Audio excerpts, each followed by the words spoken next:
यत्रो भइसक्यो फल्दा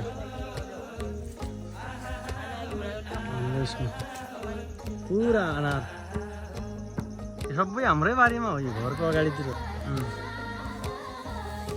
हाम्रै बारीमा अमिलो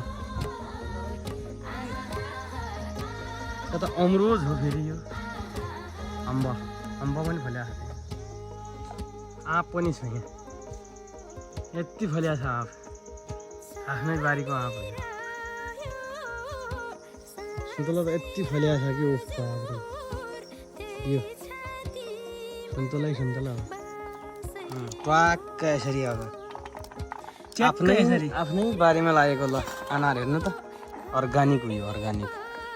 अब यसरी ट्वाक्क